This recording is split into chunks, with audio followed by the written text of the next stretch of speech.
বিরোধী দল NCP included have to be far more active in parliament. ওনাদের আরো শক্তিশালী ভূমিকা রাখা উচিত, বিকজ এই যে ওনারা একটু আগে আমরা যেটা ডিসকাস করছিলাম ট্যারিফের ব্যাপারে, ওটা ওনারা যদি শক্তিশালী ভূমিকা রাখলেই যে হচ্ছে জিনিসটা কিন্তু এরকম না। ওকে ওকে, আপনারা তো মেজরিটির উপরে চলতেছেন। আমিন আপনি বললেন, কিন্তু আমি একটু চৌধুরী থেকে আওয়ামী লীগ আমলেও এই পুরো হামের পুরো প্রজেক্টটা নিয়ে তারা হচ্ছে গাফিলতি করছে। ওইটার ধারাবাহিকতা এক ধরনের মানে ইন্টারিমও ওইটার মানে লিগাসি টাইনে নিয়ে গেছে। এইখানে আমি আওয়ামী লীগ প্রথম এই জিনিসটা শুরু করছে, এই যে হামের টিকার ব্যাপারে গাফিলতি, এটারেও অ্যাড্রেস করতে চাই। এবং ইন্টারিম যে গাফিলতি করে এই যে একটা প্যান্ডেমিক সিচুয়েশন তৈরি হইলো, আমাদের প্রায় 300-র অধিক শিশু মারা গেলেন। এবং আমরা পার্লামেন্টেও আলোচনা করেছি এই ব্যাপারে। আমরা খুব স্বতন্ত্র সংসদ সদস্য, বিরোধী দল, সরকারি দলের সবাই আমরা ব্যাপারটা খুব সংবেদনশীলতার সাথে আলাপ করেছি যে এই ব্যাপারে আমাদের বিরোধিতা বা ইয়ের বাইরে গিয়ে পুরো ব্যাপারটা অ্যাড্রেস করে অতি দ্রুত স্টেপ নিতে হবে। এবং আমরা দেখেছি যে সরকার স্টেপ নিয়েছে, অক্সিজেন সরবরাহ, আইসিইউ, এই মেকানিজম গুলো চেষ্টা করেছে। কিন্তু জনাব আব্দুল্লাহ আমিন, আমি কিন্তু নিরপেক্ষভাবে দেখলে এই যে শিশুর টিকার বিষয়ে যে গাফিলতিটা, এটা আমি অ্যাবসলিউটলি অন্তর্বর্তী সরকারের দেখি। মানে আপনি এটার মধ্যে আওয়ামী লীগের নামে একটা যুক্ত করলেন বটে, কিন্তু আমি এটার মধ্যে দেখি যে এটা অ্যাবসলিউটলি ইউনূস গভর্নমেন্টের ফল্ট।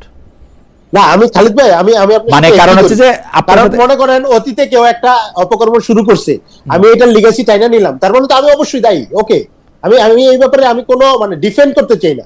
একটা অন্যায় ঘটছে, এটা আমি কোনোভাবে ডিফেন্ড করতে চাই না। এটার ব্যাখ্যা তাদেরকে অবশ্যই দিতে হবে যে কেন এই ধরনের গাফিলতি। একটা এক্সপেরিমেন্ট আমি করতে পারি, কিন্তু কোনো ব্যাকআপ না রেখে শিশুদের লাইফকে ঝুঁকিতে ফেলে আমি একটা এক্সপেরিমেন্ট করব, এটা কোনোভাবে লজিক্যাল হইতে পারে না, কোনোভাবে অ্যাকসেপ্টেবল হইতে পারে না। এই ব্যাপারে অবশ্যই জবাবদিহিতা করতে হবে। আমরা যেটা আলোচনা করছি সেটা হচ্ছে আমরা এই পুরো ব্যাপারটা অ্যাড্রেস করে, তাদের দোষ তো আমি বলতেছি, কিন্তু কিভাবে সলিউশন দরকার এটা নিয়েও পার্লামেন্টে আমরা আলোচনা করেছি। এবং সরকারি দল, বিরোধী দল, আমরা কোঅপারেশনের ব্যাপারেও চেষ্টা করেছি। সরকারি দলের সদিচ্ছা ছিল এবং তারা আইসিইউ, হচ্ছে অক্সিজেন গুলো, এগুলো মানে তাৎক্ষণিক প্রক্রিয়ায় তারা এই মেকানিজমের মধ্যে যাইতে চেষ্টা করছে। কিন্তু এত দিনের একটা মানে সিস্টেমে গ্যাপের কারণে এই যে শিশুর মৃত্যু, এটা অবশ্যই আমাদের জন্য আসলে জাতি হিসেবে তো অবশ্যই দুর্ভাগ্যজনক। ওকে, আমি একটু জনাব চৌধুরী আপনাকে যেতে চাই, এই ব্যাপারে আপনার মতামত কি? আপনি এটাকে কিভাবে দেখছেন? আপনার সরকার এটাকে আসলে সামাল দিতে পারছে কিনা? মানে আমরা কার ভুলকে কি করেছে সেটার কথা, মানে সেইটা আমরা বলতে চাই। আর একজন সায়েম খান, উনি আমাকে বলতে চাইছেন যে খালেদ ভাই ইউনূসের আমলে কোনো সুবিধা নিতে পারেনি বলে খালেদ ভাই সব দোষ ইউনূসকে দিচ্ছে। ভাই আমি আপনাদের একটা কথা বলে রাখি ভাই, মানে আচ্ছা ঠিক আছে, মানে বলেন, জনাব চৌধুরী বলেন। আমি এটার জবাবটা আমি হয়তো দিলে ভালো হয়। খালেদ ভাই, আপনি এটার মধ্যে ইনভলভ হবেন না। জি জি বলেন। আমাদের সত্যি করে বলতে আমরা এখন একটা স্টেবল সিচুয়েশনে আছি আপাতত। কতদিন থাকে ঠিক ঠিকানা নাই, কিন্তু এখন যে কাদা ছুড়াছুড়ি শুরু হয়ে গেছে না, এটা থেকে আমাদের দূরে থাকাই মনে হয় ভালো হতো। তবে কিছু কিছু বড় ইস্যু যেগুলা ঘটেছে অতীতে, ওগুলোর মধ্যে এখন একটু ক্ল্যারিফাই করা ভালো। ইন্টারিম গভর্নমেন্ট প্রকিউরমেন্ট স্কিমটা চেঞ্জ করতে চেষ্টা করে না, ওনারা করেছে। সবাই বললো, ইউনিসেফ থেকে শুরু করে সবাই যারা এটার মধ্যে হাইলি এক্সপিরিয়েন্স, তারা বললো যে এটা করো না, এটার মধ্যে মেজর প্রবলেম হওয়ার সম্ভাবনা আছে। এখন ইউনূস সাহেবের সরকারের সময় ওনারা কিছুটা ঘাটতারা ছিল। সব কিছু যেটা আমরা আওয়ামী লীগের আমল থেকে যেগুলা পেয়েছি সবকিছুই খারাপ, সবকিছুই চেঞ্জ করতে হবে, এটা নো কম্প্রোমাইজ। ভালো কথা, ওনারা কোনো কম্প্রোমাইজ করলো না, নতুন একটা সিস্টেমে নিয়ে আসলো। এখন ওটার জন্য আমরা বর্তমানে সাফার করছি। আমি একটা জিনিস শেয়ার করতে চাই। ইন্টারিম গভর্নমেন্টের সময় একটা বড় ডিজাস্টার হয়েছিল। ডিজাস্টারটা ছিল একটা আমাদের ট্রেনিং জেট ক্র্যাশ করেছিল মাইলস্টোন স্কুলের মধ্যে, আপনার মনে আছে হয়তো। ওই ঘটনাটা যখন ঘটেছিল, প্রথম কয়েক ঘন্টার মধ্যে সবাই ছুটাছুটি করছিল যে এটাকে কেমনে করে ট্যাকল করা যায়, এটাকে আগুন প্রথমে নিভাতে হবে, হাসপাতাল নিতে হবে, বার্ন ইউনিট অর্গানাইজ করতে হবে। এখন অনেক ধরনের অনেক মানুষ অনেক ধরনের চেষ্টা করেছিল, আমাদের দলের থেকেও অনেক মানুষ গিয়েছিল সাহায্য করার জন্য, কিন্তু একজন ব্যক্তির ব্যাপারে আমি আজকে বলতে চাই, এটার জন্য হয়তো আমাকে পরবর্তীতে অনেক গালি খেতে হবে, কিন্তু আবারও বলছি যে সৎ সাহস নিয়ে কথাটা বলছি। আমাদের এক্স একজন ডাক্তার ছিলেন, উনি বোধহয় পরবর্তীতে আওয়ামী লীগের সময় মন্ত্রীও ছিল, ওনাকে সবাই চিনে, ডক্টর সেন, ওনাকে সবাই চিনে as the guru of disaster management আর বার্ন ইউনিটের জন্য। প্রথম বোধহয় বার্ন ইউনিট উনি অর্গানাইজ করেছিল বাংলাদেশে। ওনার তরফ থেকেও কিন্তু সাহায্যের হাত বাড়ানো হয়েছিল, আর এই জিনিসটার মধ্যে আমি নিজে পার্সোনালি ইনভলভ ছিলাম, ওই জন্য আমি জানি। উনি বলেছিল যে দেখেন, আমি জানি যে একটা বিশাল অকারেন্স হয়েছে, I would like to help, যেভাবে হোক না কেন I would like to help.